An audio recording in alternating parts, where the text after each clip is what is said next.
So there's something I'm curious about. I agree. I share your view of what it is to be a man, especially in the context of a family. Yes. You have said something on TV that I have disagreed with to some extent.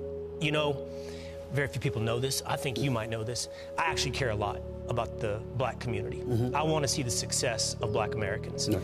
I believe that. I happen to believe. You and I talked about that. Yeah, and I happen to believe one of the most successful things that could happen for black Americans is the rebuilding of the family unit. Okay. You know, there's a statistic that 75% of black families are missing a father. Yes.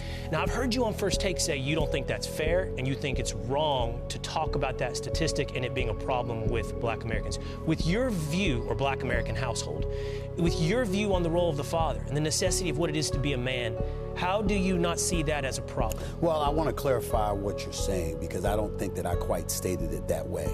When I'm talking about, a lot of times people say, if you are a father out of wedlock, if you're a father that's not in the home with your child, they interpret that as being detached. What I'm attacking is that your relationship with the mother is one thing, and obviously that's incredibly helpful if you're united, if you're in unison with one another. It makes it considerably easier to raise a child. As a father out of wedlock, I certainly know that and have to admit that and understand that somebody like yourself who is married with children, you're in a better position to be the father that you want to be than I am to be the father that I want to be.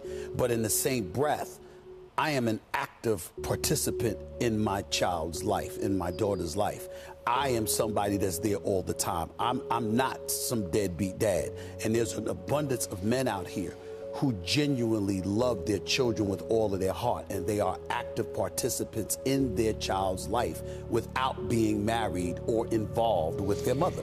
And so when people bring that up, what I was saying was, don't think for 1 second that because a man is not in the home and he doesn't have primary custody of that child because he and the mom are not together, does not necessarily mean that he is not an active participant and a loving father in their child's life. That is the only position that I was taking. And you know, I never even heard your opinion through the prism of your personal life. You guard your personal life. To be honest, until this memoir, you know, you and I are in the same building together every day. You didn't talk much about your family. That's right. You didn't talk about your personal life. You guard it. Right. I think that's fair, right? But yeah, but you remember, if you look in the book, that should tell you why. Number one, I had a mother who was incredibly private.